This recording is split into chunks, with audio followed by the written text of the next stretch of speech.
siempre a la dictadura militar. ¡Llega la democracia a nuestro país!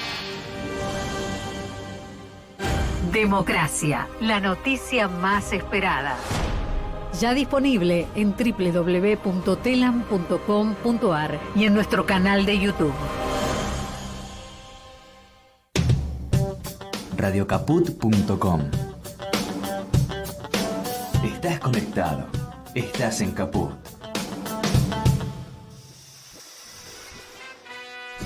Bienvenidos a Memoria en Rojo, Amarillo y Morado, un programa de la ARMH Argentina con la conducción de Nadia Mallorquín y Gladys Avellaneda. Producción Nadia Mallorquín. Memoria en Rojo, Amarillo y Morado por Radio Caput.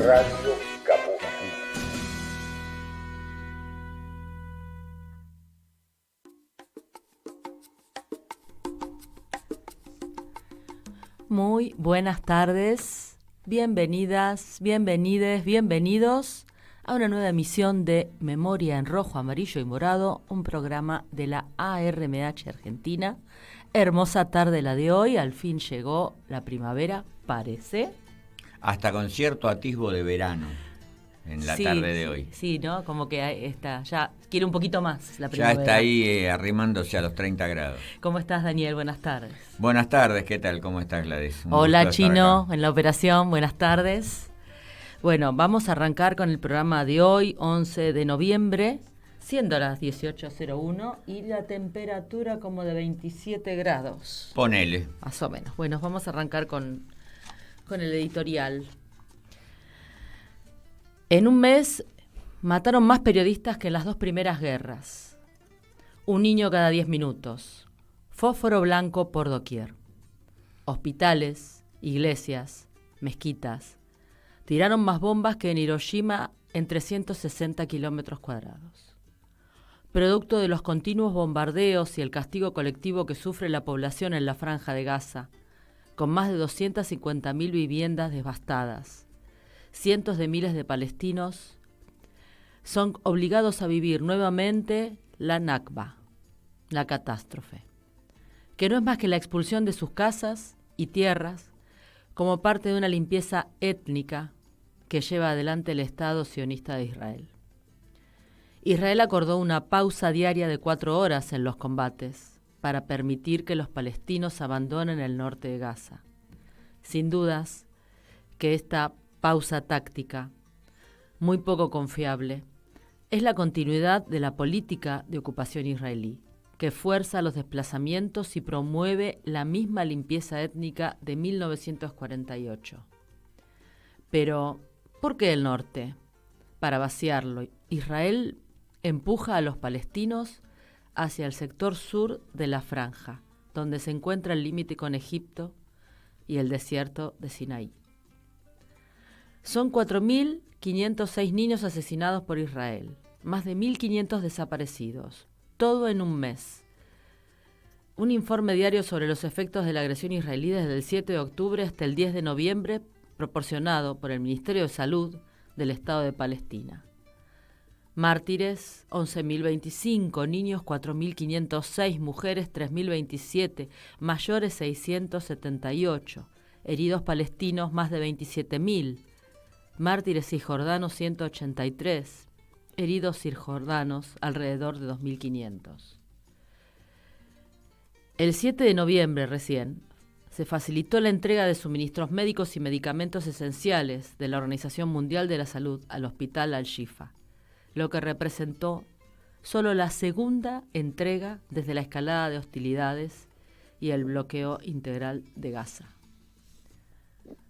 Insistimos en seguir activos y sosteniendo convocatorias y manifestaciones de apoyo al pueblo mártir de Palestina. La solidaridad es urgente. Sigamos convocando a manifestarse, no solo hasta que finalicen los bombardeos y las acciones criminales de Israel contra la Franja de Gaza, sino hasta que se haga justicia con Palestina y se le reconozca el derecho a construir un Estado libre y soberano, y el derecho al retorno de los desplazados con capital en Jerusalén. Bien, dicho esto, ahora vamos a tener una entrevista. Exacto, relacionado con este tema. Vamos a entrevistar a Iván Hirsch, referente de la agrupación Judíes por Palestina. Es un grupo de miembros de la comunidad judía en Argentina organizados para rechazar la ofensiva sionista sobre Palestina. Buenas tardes, Iván. Desde Memoria en Rojo, Amarillo y Morado te escuchamos. ¿Qué tal? Muy buenas tardes. Hola, acabo de definir bien la función del agrupamiento, de la organización.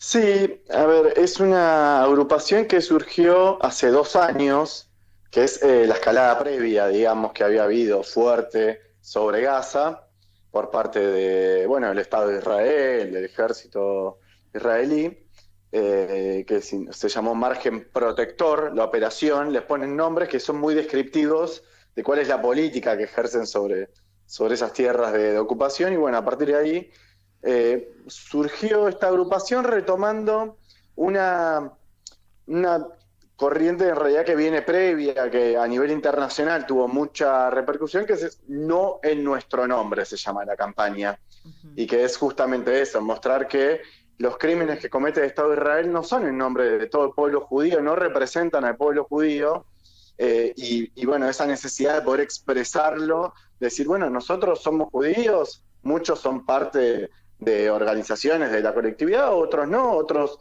hemos participado, tenemos familia, nos consideramos parte del pueblo, de la tradición judía, y creemos que esos valores, si se quiere, de judaísmo no tienen absolutamente nada que ver con la política que está ejerciendo el sionismo en Medio Oriente. Ajá, bien. Bueno, ahora sí te saludo oficialmente. Buenas tardes. Empecé con una pregunta sin saludarte como corresponde. Aquí estamos con Daniel Campione, mi nombre es Gladys Avellaneda. Un gusto tenerte y entrevistarte desde aquí. Te hago otra consulta. ¿Cómo los ven los miembros de la comunidad a ustedes? O sea, el resto de los miembros. A ver, es difícil, yo no diría, te puedo cambiar la pregunta a una formulación, porque no es los miembros, sino lo que sucede en la comunidad judía son las instituciones. Ajá. Sobre todo. Hay instituciones muy, algunas incluso muy poderosas, con muchos recursos, además están nucleadas, bueno, está también la DA y además que forma como una representación de las instituciones y demás. Por lo general, casi la totalidad de las organizaciones son acérrimas defensoras del Estado de Israel, incluso reciben financiamiento por parte del Estado de Israel, tienen mucho peso incluso en los medios de comunicación, acá en Argentina, ni hablar en los distintos gobiernos, los grandes partidos políticos, bueno, tienen muchos vínculos, y hay una condena muy fuerte a todo lo que sea una crítica a la política del Estado de Israel y a toda muestra de solidaridad con la causa palestina. Ahora, por ejemplo, como agrupación hemos sido atacados incluso por Twitter, es decir, públicamente, por la DAIA, diciendo que, bueno, atacando, como cuestionando que justamente esto, que representemos a un sector de la colectividad, pero es algo de instituciones, este punto. A la vez, eso convive con una muestra. Bueno, yo te comentaba que la agrupación tiene 2 años. Sí. Medio que se volvió a reactivar a partir de lo que pasó el 7 de octubre, y en las últimas semanas hemos tenido un aluvión de personas que se nos acercan, que nos escriben por redes sociales, que se empiezan a organizar con nosotros porque dicen, no puedo más, digamos, siento la necesidad de poder expresar, yo participaba de tal institución, o no sé, muchos que nos comentan ahora que ayer fueron a la ceremonia de Kabbalat Shabbat, que se hace siempre previo a los sábados, digamos, que es el día de descanso en la tradición judía, y toda una intolerancia muy fuerte de los propios discursos, digamos, de los rabinos que presiden la ceremonia. Hay una línea muy marcada, pero a la vez una necesidad muy fuerte de los que no nos sentimos representados con eso, de expresarlo. Como te decía, esto de No en Nuestro Nombre, claro, es una corriente que se siente gente que se nos acerca, que nos escribe de distintas provincias del país. Entonces conviven, digamos, esos dos fenómenos. Iván, una pregunta te quería hacer muy vinculada con esto que venís hablando. ¿Cómo influye la ideología del sionismo, a lo que podríamos sumarle ciertas prácticas reiteradas y habituales, en lo que está ocurriendo hoy en Palestina y en Gaza en particular? ¿Cuál es la vinculación entre ideología y práctica genocida, lo podríamos llamar, o de cualquier otra manera que vos consideres más adecuado? A ver, personalmente, yo creo que lo que vemos hoy es la conclusión de algo que era difícil que no termine así, digamos. La idea de crear un Estado específicamente judío en una tierra que ya tenía un pueblo, árabe, que era la Palestina histórica, digamos, era difícil que no tuviera esta evolución posterior.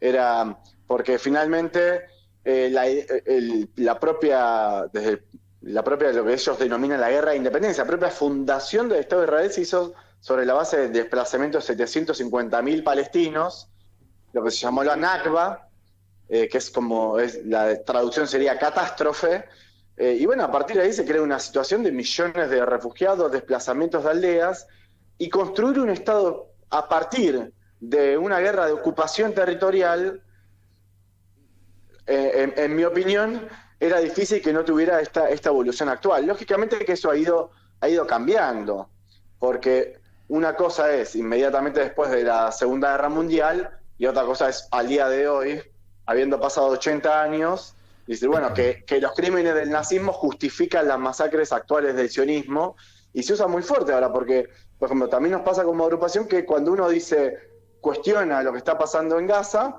dice, no, eso es antisemitismo.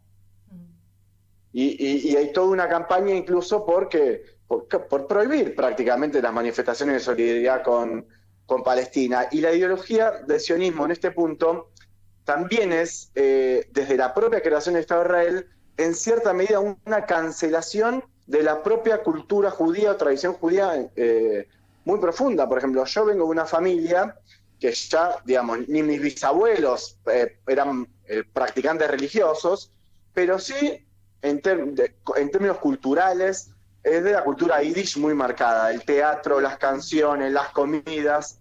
Yiddish, que era el idioma que hablaban los judíos de Europa Oriental, y toda esa rama, toda esa historia rica de cientos de años, de esto que te digo, de danzas, de música, en Israel está cancelada completamente. En Israel existe el hebreo y no se hablan los idiomas previos de la cultura judía, cuando el hebreo era el idioma de rezo antes nada más. Entonces, la ideología sionista no solo es una negación del derecho de los palestinos a sus tierras, sino que también es una negación de la propia riqueza y diversidad del propio judaísmo. Aparte, curioso antisemitismo ejercido por judíos, ¿no? Parece por lo menos paradójico, por decir poco. Sí. Lógicamente, eso es también lo dañino.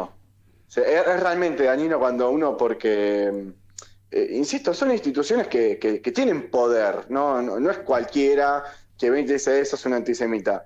Y hasta el punto que la DAIA, por ejemplo, acaba de emitir un comunicado en el que prácticamente plantea que se instaura el delito de opinión. En la Universidad de Buenos Aires, por ejemplo, no puede haber agrupaciones que pitan un cartel basta de genocidio en Palestina. Entonces ya es un planteo opresivo, incluso represivo, y de coartar derechos políticos, de manifestación, de expresión de la libre opinión. Terrible. Sí. Terrible. Lo que no sabía, esto que me estás comentando del tema del derecho de opinión y lo que está pasando en las universidades. ¿Esto cómo llegó? ¿Cómo se manifestó? ¿Hicieron un comunicado? ¿Cómo lo hicieron? Sí, hay un comunicado público de la DAIA, si no me equivoco, es del día de ayer, donde cuestiona, a partir de algo que ya había circulado en redes sociales y demás fuertes debates, porque agrupaciones políticas de izquierda, principalmente en las universidades, sí. En expresión de abajo del genocidio, por una Palestina libre, distintas corrientes políticas. Y bueno, y empezó una campaña para atacar, y bueno, la DAIA, insisto, ¿cuál es la trampa que plantea? Dice, bueno, esto es antisemitismo, esto es un ataque a los estudiantes judíos que van a la universidad, la docencia, que no se sienten seguros. Entonces, en esa igualación que hacen entre la denuncia del sionismo y el antisemitismo, es como se cuela a decir, bueno, en realidad lo que se quiere coartar, esto que yo te digo, el delito de opinión es una interpretación, pero en términos concretos es cómo se implementa, si no. Claro. Es decir, bueno, aquellos que quieran manifestar una solidaridad no lo pueden hacer porque es un agravio a... Evitemos la libre expresión. Fíjate ¿cómo? Evitemos la libre expresión. Claro. Y es esto que, fíjate, por eso nosotros terminamos llamando esta agrupación de Judíes por Palestina, porque fíjate que es sobre la base de una igualación, que es una manipulación. Claro. Por eso también es importante decir, che, no es nuestro nombre. Exacto. Porque claro, es un agravio lo de la AIA a todo el sector que se considera parte del pueblo judío y que dicen, bueno, no, yo soy parte del pueblo judío y no apoyo lo que hace Israel y también tengo el derecho de manifestarme. Y de poder expresarlo. Bien. Bueno, Iván, te agradecemos haber podido entrevistarte. Seguramente nos vamos a volver a comunicar en algún momento. Ahora vamos a cerrar la entrevista, ¿sí? Y te invitamos a escuchar lo que sigue, que es un poema de nuestra compañera Susana Maceira, que se lo dedica a Palestina. Te agradecemos mucho. Y te saludamos. Agradecimiento pleno, bueno. Iván, muy interesante tu participación. Buenas tardes. Bueno, muchas gracias a ustedes. Hasta luego y a disposición cuando necesiten. Gracias. Bien, escuchamos a Susana Maceira, por favor. Desde el Palermo borgiano a los hermanos palestinos. Cuando estoy aquí, recuerdo a Borges en su caminar por estas calles pobladas de soledad. Hoy es un día muy triste porque la paz no llega a nuestros hermanos palestinos que sufren la invasión israelí. Y en este mundo tan cruel quisiera que un día pudiera ver el sol nacer. Bien, qué bueno. Sí, realmente sí. Vamos a una pequeña efemérides, pero no por eso no es pequeña, es breve, exacto, pero no insignificante. No es ni que secundaria. No sea importante. Hoy se cumplen ya 72 años del primer voto femenino, un 11 de noviembre del 51. Las mujeres votaban en la Argentina por primera vez.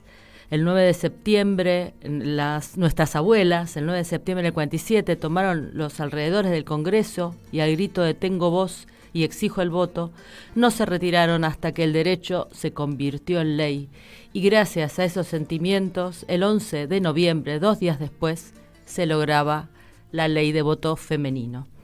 Ahora, dichas estas palabras, continuamos con otro recordatorio respecto del 3 de noviembre, hace un año, respecto de los restos del genocida Queipo de Llano, el carnicero de Sevilla. Gonzalo Queipo de Llano, el represor principal de toda la zona sur de España y de Andalucía en particular. Claro, era responsable del asesinato de 45.000 andaluces y andaluzas, del fusilamiento de Federico García Lorca y de arengar a las tropas franquistas a violar mujeres republicanas. Eran trasladados fuera de la basílica, sus restos, fuera de la Basílica de la Macarena, lugar donde estuvieron reposando con honores durante décadas.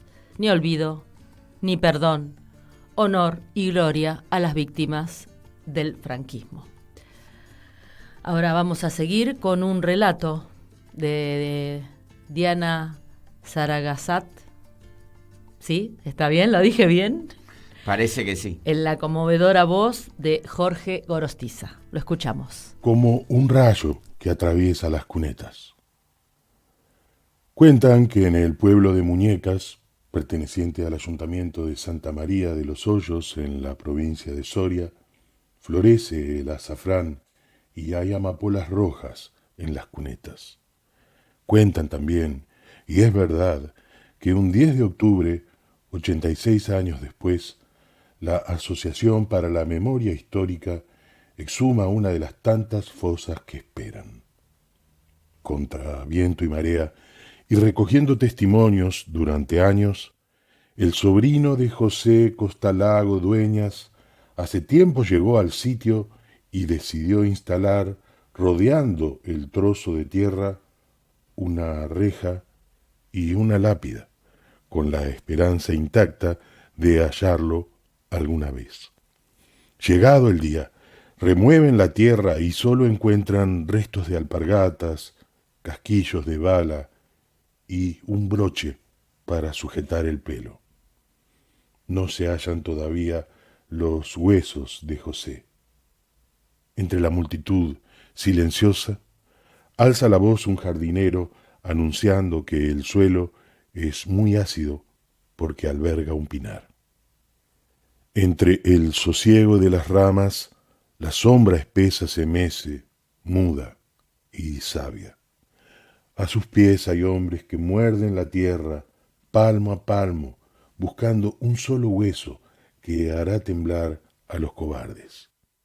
Fascistas de ayer, hoy y mañana. Ácido el suelo y más ácida la pena, huella y latido.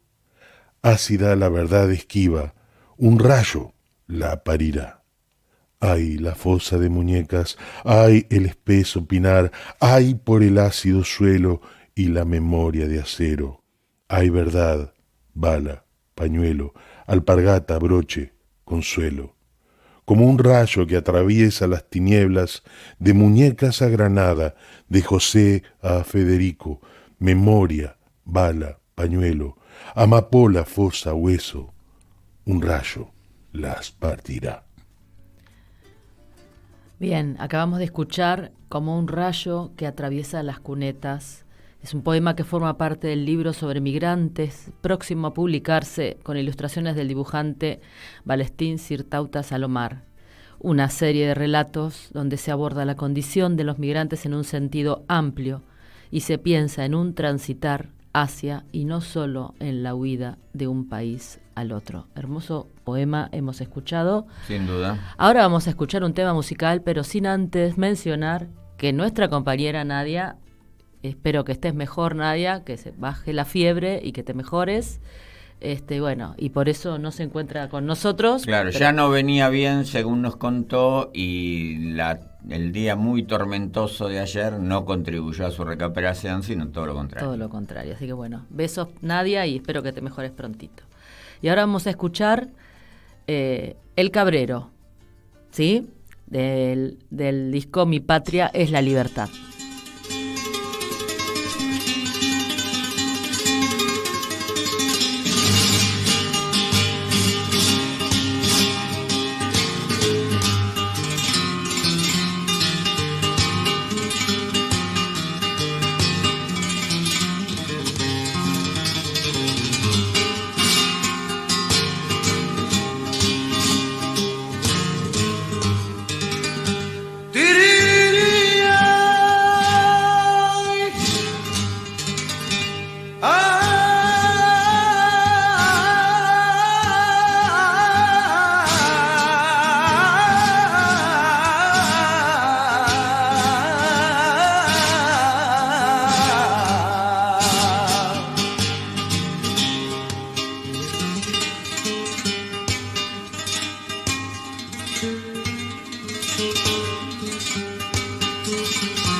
La libertad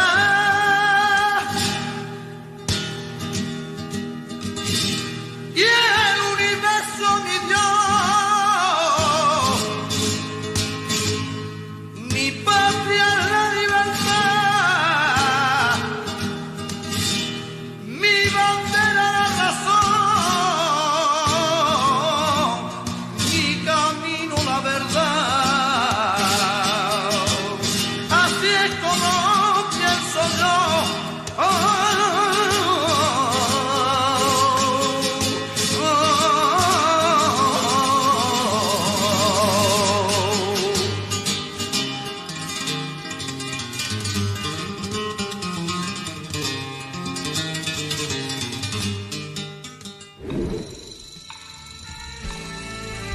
El ayer y hoy de la España sufriente.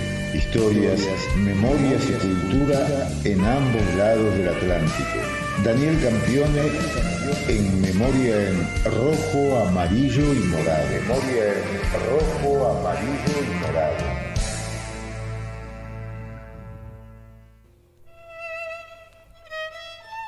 Bueno, muy bien, y vamos a presentar la columna de nuestro profesor, historiador, escritor e investigador Daniel Campione, intitulada Gregorio Berman y la solidaridad de los médicos argentinos con España. Daniel, te escuchamos. Gracias, Gladys.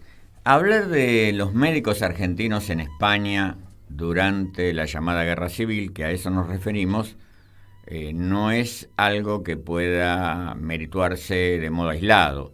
Formó parte del grande y diverso movimiento de solidaridad con la República, con la Segunda República, que se desenvolvió en Argentina en esos años. Los médicos fueron un sector más, si bien con características especiales, de la sociedad argentina, que se sintió más que obligado, diríamos decir, entusiasta y comprometido con dar su aporte desde su profesión, desde sus saberes, a la lucha hispánica. Veamos entonces el papel jugado por los médicos como denominación genérica, porque en realidad se sumaron también representantes de otras disciplinas de la salud. Te hago una consulta. ¿Ellos formaban así dentro del espacio de lo que eran las brigadas, los brigadistas? ¿Fueron con dentro de ese lugar? Los médicos tuvieron diversos encuadres. Algunos, el propio Berman, tenía al parecer doble pertenencia. Formaba parte del Ejército Popular de la República y también estaba adscrito a las brigadas internacionales.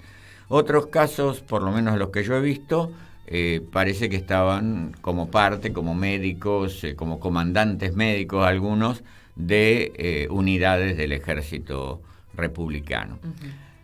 Quería hacer referencia a que la solidaridad médica comenzó como apoyo desde Argentina a la causa española y apenas estallado el conflicto se organizó la Junta de Ayuda Médica al Servicio de la República, conocida por la sigla o el acrónimo JAMASER, y que tuvo una estructura solidaria en materia de salud en todo el país. Y para darnos una idea de lo importante de su labor, es que colectaron recursos como para adquirir y equipar 38 ambulancias, casi 40, también 2 hospitales móviles, compraron numeroso instrumental quirúrgico para España y una gran variedad de medicamentos.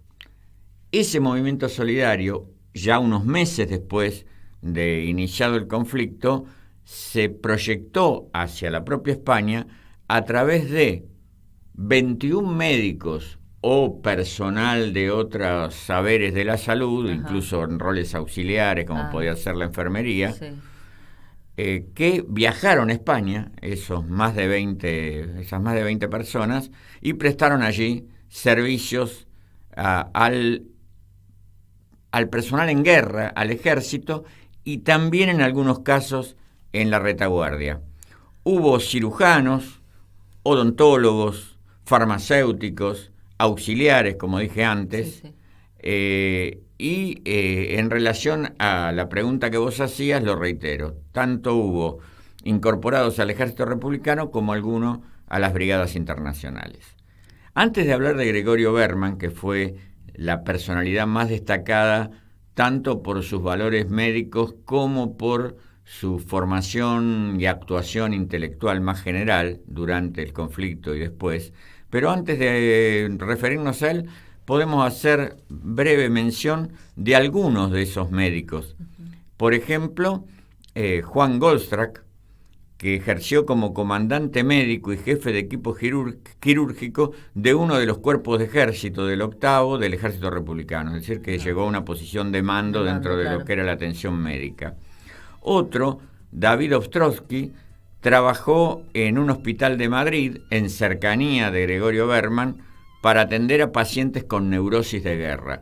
En los conflictos armados, la salud mental es todo un tema por la multiplicidad de situaciones traumáticas, a veces, por las que ves, a veces realmente espantosas. No solo las que ves, sino las que vivís en carne propia. Sí, las que vivís, sin ir a circunstancias particularmente dramáticas, pero el sonido de las balas, el ver caer a compañeros heridos o muertos de un minuto para el otro, el agotamiento físico y mental, las noches sin sueño, en fin, todo un cuadro que había que estudiar y atender, y bueno, este doctor Ostrowski se ocupó de eso. Otro, Emilio Pizarro Crespo, se desempeñó en diversos hospitales de campaña durante la guerra. Estuvo allí, como dice el dicho vulgar, al pie del cañón donde se necesitaba. Otro ejemplo, no médico sino a un estudiante, Guillermo Delgado, de Córdoba, como lo era Gregorio Berman, ahora lo vamos a mencionar, pero que sobre todo era representante en España de la Federación Universitaria de Córdoba y de la Federación Universitaria Argentina, y participó allí en la Unión Federal de Estudiantes Hispanos, es decir, que de alguna manera se proyectó desde el rol médico o auxiliar médico que lo llevó hasta allá, pero siguió su vocación principal de dirigente político estudiantil. Claro. Y por último podemos nombrar al doctor Bernardo Serebrinsky, también psiquiatra, que además de la psiquiatría general puso empeño en atender a la población infantil y juvenil con trastornos nerviosos, es decir, no solo quienes sufrían neurosis de guerra o patologías semejantes por su permanencia y acción en el frente, sino aquellos que lo vivían desde víctimas, de las también muy dramáticas circunstancias, desde el hambre hasta los bombardeos constantes que se vivían. La pérdida de familiares. La pérdida de familiares, circunstancias también muy traumáticas, aunque no se vivieran directo desde el campo de batalla, y además dada la edad de los afectados, ¿no? Hablando de población infantil y juvenil, en los términos de la época estamos pensando en personas de 20 años para abajo. El papel jugado por Gregorio Berman, el que está en el centro de nuestra columna de hoy. Berman era un médico psiquiatra cordobés, dirigente primero estudiantil y después de los profesores universitarios, hombre de la Reforma. Córdoba era el epicentro del movimiento reformista, activo en política, tanto que en 1930 fue candidato a gobernador de esa provincia por el Partido Socialista. Represaliado una y otra vez, era catedrático universitario, represaliado, desplazado de su cátedra, expulsado de la universidad una vez y otra por sus ideas, su prédica, sus posiciones. Toda esta actividad polifacética no lo inhibía para ser un eminente psiquiatra. Y entonces fue a España en marzo de 1937 con esos saberes a cuestas y viendo cómo podía ser, más que viendo, teniendo bastante planeada y bastante prevista cómo podía ser su colaboración. Él se integró al servicio sanitario del Ejército Republicano y su actividad se desenvolvió en el frente de Madrid y permaneció unos meses en España, lo que era frecuente, no era lo más habitual, aunque hay muchos casos, pero no era lo más habitual que se quedaran durante toda la guerra, sino estaban unos meses y regresaban. Así que estuvo de marzo a septiembre de 1937 y se lo destinó a un hospital militar de Madrid. Trabajó en otros de la misma zona y ya se instaló más a hacer su tarea específica en un hospital llamado Chamartín de la Rosa, que es el nombre de un barrio madrileño. Además, organizó y costeó en parte de su bolsillo una llamada Misión Médica Argentina, ya con un sentido de colectivo, de acción conjunta, que se instaló en el mencionado hospital de Chamartín. Ahora, ¿qué hizo Berman desde el punto de vista científico, podríamos decir? A partir de su experiencia anterior, analizaba e investigaba los efectos que la guerra tenía en la psiquis de los combatientes, con una aspiración a no situarse solo en la particularidad, en la peculiaridad del conflicto español, sino tratando de sacar conclusiones más generales, claro, proyectables sobre otro conflicto. Llegó a reunir 400 historias clínicas de personas del frente de la retaguardia, pero sobre todo combatientes afectados por lo que se llamaba en la época neurosis de guerra. Para los 6 meses que estuvo, muchísimo. Sí, y no solo eso, porque además del trabajo más específico en la sanidad, dio cursos y conferencias sobre estos temas y apareció incluso en espacios radiales, medio de comunicación esencial para la época. Buena parte de estas exposiciones que decía recién estuvieron dedicadas a lo que él denominaba higiene mental del combatiente, es decir, el cuidado preventivo de la salud mental y no solo la respuesta cuando la afección se había presentado. Además se ocupó de capacitar a los médicos militares en la materia vinculada con la psiquiatría, y dictó un curso en la Cátedra de Medicina Legal de la Facultad de Madrid. También se hizo tiempo para escribir. Durante la guerra, en 1937, publicó Dialéctica del fascismo y su psicopatología, orientada este libro a desentrañar desde el punto de vista psicológico el fenómeno que asolaba España y que amenazaba, y la amenaza se volvió cierta al poco tiempo, a proyectarse sobre Europa y el mundo entero. Lo veía venir. Claro. Y además interesante este enfoque psicológico, complementario, no alternativo ni antagónico con otros enfoques que pasan más por lo socioeconómico y lo político.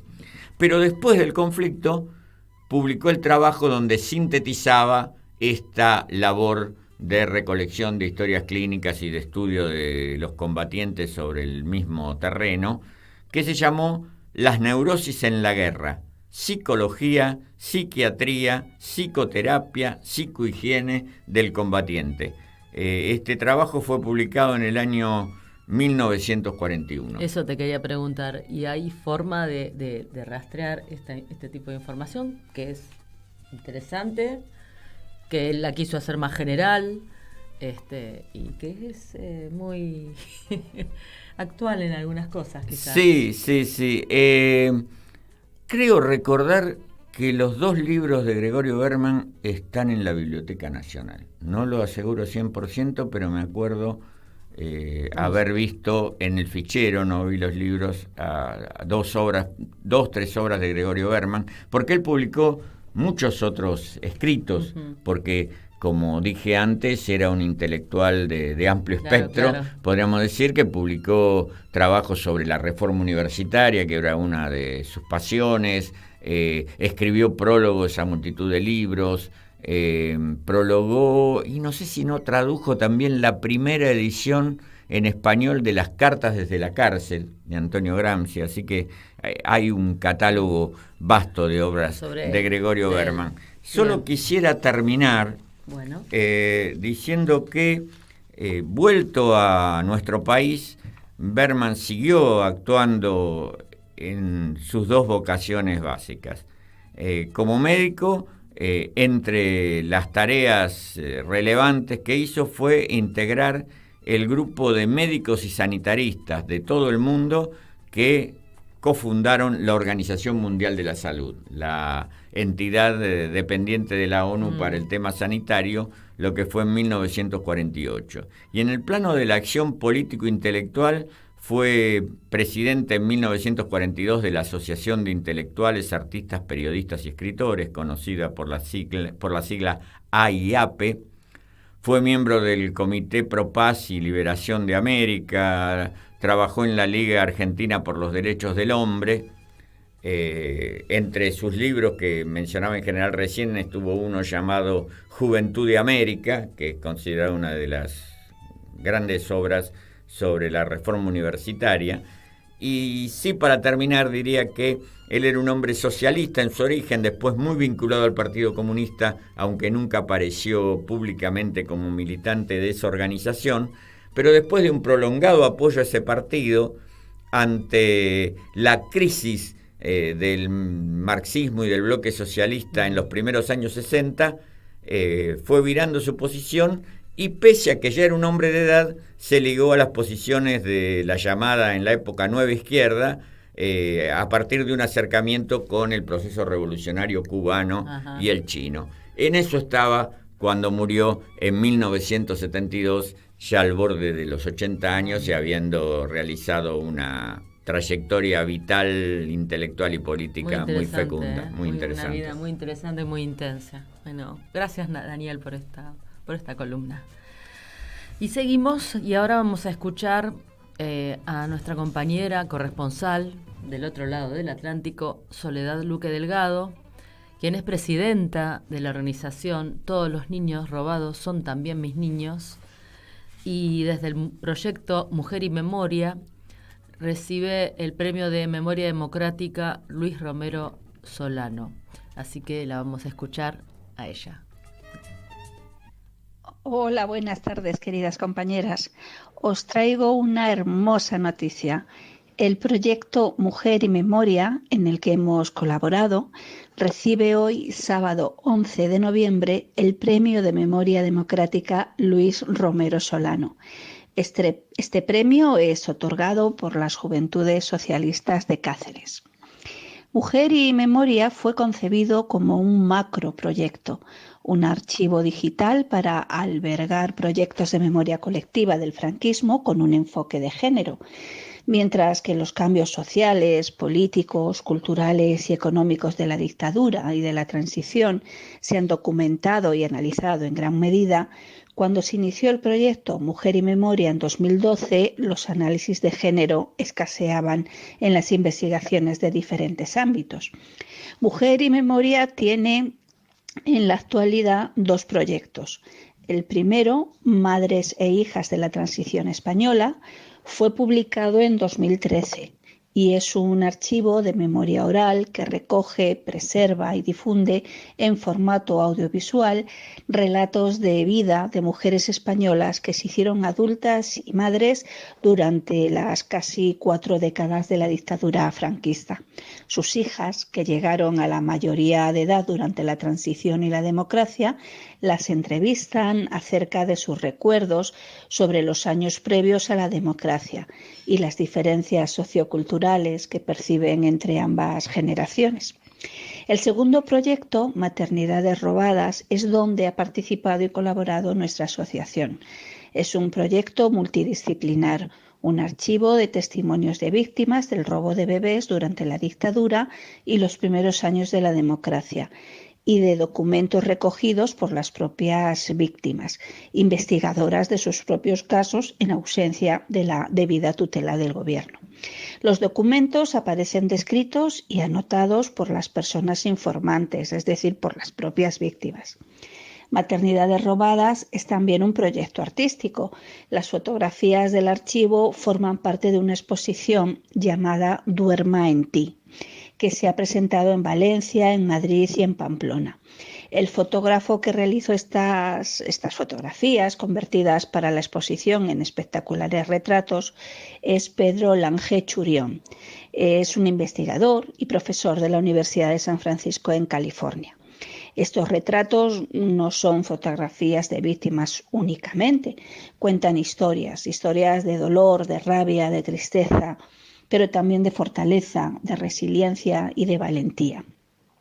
Y todo este maravilloso trabajo, el proyecto Mujer y Memoria en su conjunto, ha sido realizado por la investigadora Arantxa Borrachero. Ella es catedrática del Departamento de Lenguas y Literaturas Extranjeras de la Universidad de la Ciudad de Nueva York. Es la directora de este proyecto. La base tecnológica que hace posible el funcionamiento de estos archivos ha sido creada por los tecnólogos Alejandro Peña y Francisco Nielfa. El resultado, pues es una laboriosa recopilación de testimonios a través de entrevistas directas con las víctimas, un análisis detallado de los casos con las mejores herramientas tecnológicas que han permitido un respetuoso y eficaz tratamiento de la información. Todo ello ha dado lugar a una base de datos óptima para realizar cualquier investigación con el máximo rigor. Estos grandes profesionales integran el equipo de archivos digitales de nuestra asociación. Todos los niños robados son también mis niños. Para nosotras es un orgullo inmenso tenerlos como colaboradores, compañeros y amigos. Y hoy, además, tenemos el enorme honor de recoger este precioso premio en su nombre. Como os podéis imaginar, compañeras queridas, emoción a raudales. Qué bueno. Qué buena Muy noticia. Bueno. La felicitamos desde acá. Merecido galardón. Tal cual, tal cual. Bien, este martes próximo, 14 de noviembre, a las 18 horas, en la Biblioteca del Congreso de la Nación, se brindará una conferencia. Represión del franquismo sobre las mujeres vascas. La situación de las mujeres vascas en la cárcel de Saturrarán durante el franquismo, y va a estar a cargo de la profesora Laura Pego Otero, doctora en Derecho, profesora e investigadora de la Universidad del País Vasco. Un pequeño resumen al respecto de esta situación. Fueron 177 mujeres y niños que murieron entre 1938 y 1944. Esta cárcel estaba dirigida por monjas, las que torturaban a las mujeres, muchas de ellas madres a las que les quitaron sus hijos. Era una cárcel a pie de mar, y con mucha humedad, con intensa humedad. Muchas mujeres murieron de tuberculosis y otras enfermedades respiratorias. La misma fue demolida en 1987 y en la actualidad, donde se hallaba la cárcel, se encuentra un monolito que lleva impresos los nombres de los 177 víctimas. Y también hay filmografía al respecto. Entre ellas, hay una película que se llama Estrellas que alcanzar, Izarren Argia, quiere decir en vasco, se dice así, y es un film de Mikel Rueda de 2010, y también hay un documental del 2012 que se llama Prohibido recordar. Quienes quieran saber sobre el tema, vienen el martes 14 a la Biblioteca del Congreso de la Nación, o también tienen filmografía para consultar al respecto. Saludable ejercicio de memoria, y en un país como Argentina, que tiene una colectividad vasca importante y gravitante. Tal cual, así es. Bien, y ahora vamos a escuchar otro tema musical, que es el himno de las Brigadas Internacionales, pero sin antes hacer una mención breve. El 28 de octubre de 1938, más de 200.000 personas acudían a Barcelona para dar una cálida despedida a voluntarios y voluntarias internacionales que habían defendido la causa republicana en la guerra que hubo en España. También hubo un discurso de Dolores Ibarruri, la pasionaria, que dijo, en resumen, ¿no? Porque fue largo el discurso: no os olvidaremos, y cuando el olivo de la paz florezca entrelazado en los laureles de la victoria de la República Española, volved a nuestro lado, que aquí encontraréis patria los que no tenéis patria, amigos los que no tenéis que vivir privados, los que tenéis que vivir privados de amistad, y todos, el cariño y el agradecimiento de todo el pueblo español que hoy y mañana gritará con entusiasmo: vivan los héroes de las brigadas internacionales. Escuchamos el himno.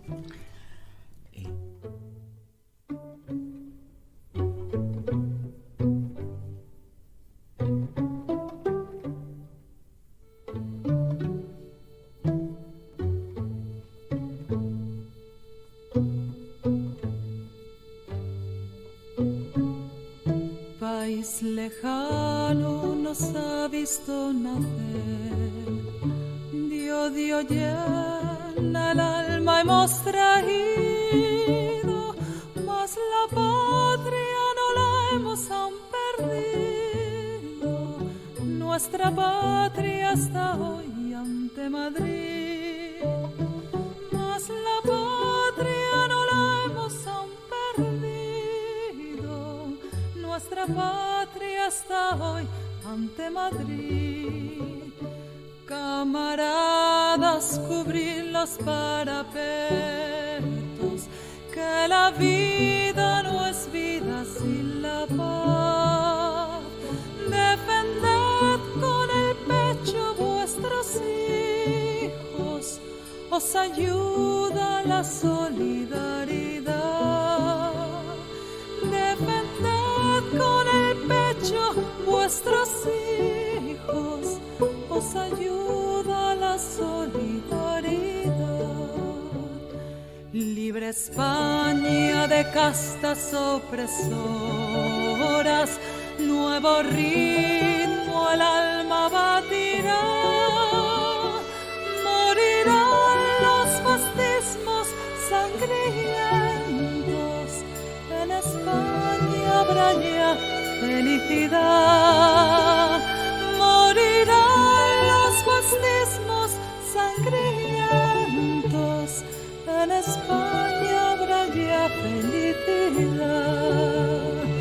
Generales traidores a su patria, del fascismo quieren saciar la sed, mas los pueblos del mundo defendemos lo que España jamás ha de perder. Mas los pueblos del mundo defendemos lo que España jamás ha de perder. Guerra al pueblo no hacemos como ellos, pues nosotros luchamos por la paz. Con el triunfo del mundo antifascista, la tierra ensangrentará. Con el triunfo del mundo antifascista, la tierra ensangrentará. Si al combate marchamos con arrojo, para España hoy tendremos libertad. Morirán los fascismos sangrientos, en España habrá ya felicidad. Morirán los fascismos sangrientos, en España habrá ya felicidad.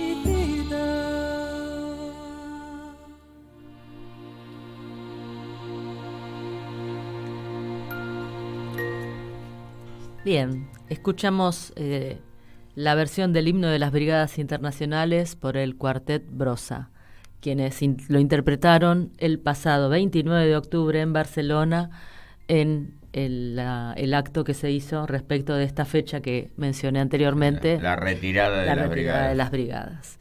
Bueno, llegó el momento. ¿Qué estás leyendo, Daniel?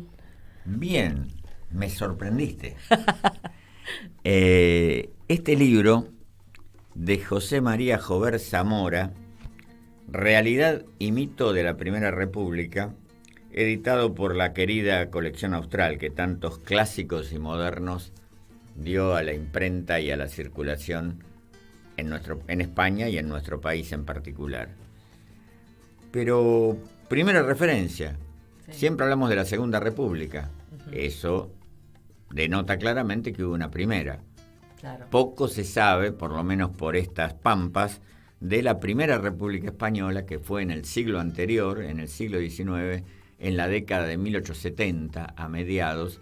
Fue un intento breve y frustrado, duró poco más de un año y terminó con el consabido golpe militar, o pronunciamiento, como le decían en España, y se volvió a la monarquía restaurada a través de la persona del monarca Alfonso XII. Fue un periodo muy convulsionado de la historia española que comenzó con la llamada La Gloriosa, un alzamiento militar y popular que dio por tierra con el reaccionario y corrupto reinado de Isabel II. La cuestión es que durante ese año ocurrió literalmente de todo. España en el siglo XIX era casi tan asombrosa como la Argentina del XXI, porque hubo guerras contra los carlistas, hubo cambio de presidente cada 3 o 4 meses y hubo una guerra civil llamada cantonal donde se sublevaban distintas ciudades y proclamaban su autonomía y erigían sus propios gobiernos. ¿De qué habla este libro? No hace ese relato que estaba haciendo de manera telegráfica yo, sino que analiza el pensamiento sobre la Primera República, el reflejo en escritores, filósofos y estudiosos españoles de la época, no de la actualidad, o cercanos a la época, el impacto en ellos de la Primera República. Se hace después para que después se forme la segunda. Claro, es un antecedente, es la referencia, aparte en lo simbólico, Mariana Pineda, la propia bandera republicana venía de la Primera República y no de la Segunda. Yo quisiera cerrar esto con lo que José María Jover Zamora escribe acerca de Benito Pérez Galdós, el gran escritor y tan vinculado al conocimiento y a la interpretación histórica. Benito Pérez Galdós en relación con la Primera República. Escribe Jover Zamora: para don Benito, el mundo político y social de la República Española del 73 no es un compartimento estanco en que los partidos, las ideas o los intereses contrapuestos de monárquicos y republicanos, de unitarios y de federales y de cantonales o internacionalistas, libran la batalla de su supervivencia o de su hegemonía.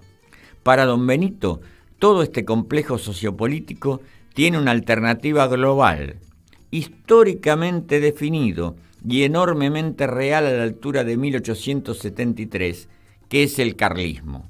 El carlismo es para nuestro autor una alternativa radicalmente inadmisible, por entrañar un retorno, necesariamente temporal y sangriento, a algo que pertenece inevitablemente al pasado, el antiguo régimen, con sus fundamentos de absolutismo y clericalismo.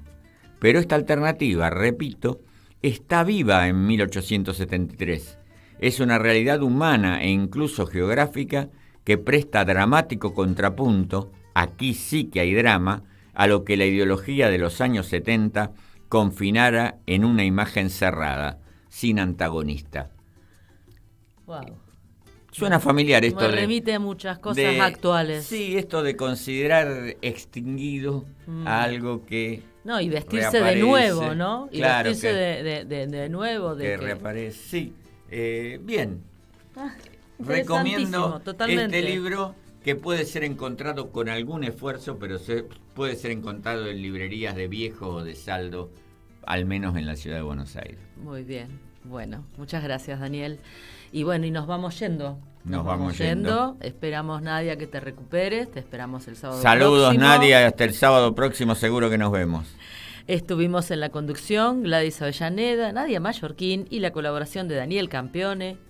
Columnistas Adriana Fernández, Daniel Campione. Columnistas y corresponsales al otro lado del Atlántico, Juan Miguel Vaquero, Susana Falcón, Jorge Fonseca y Soledad Luque Delgado.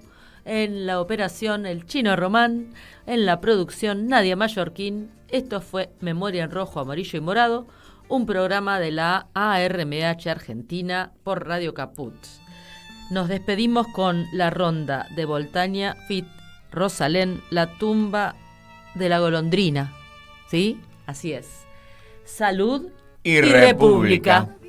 Era una aldea al pie del puerto, 3 casas en pie, pero con pintas de ir a caer. La pequeña iglesia y a su sombra el cementerio, 4 cruces de piedra y entre las barzas otra de hierro. Cruz de rumbre y el testigo mudo de un triste ayer. Me paré a mirar, un hombre flechas, casi una niña. Hace tanto ya, se giró el viento, empezó a nevar. La tardada gris, el monte hostil, la cruz vencida. Una placa grabada con el perfil de una golondrina. Y en la tempestad renació el duelo de un siglo atrás.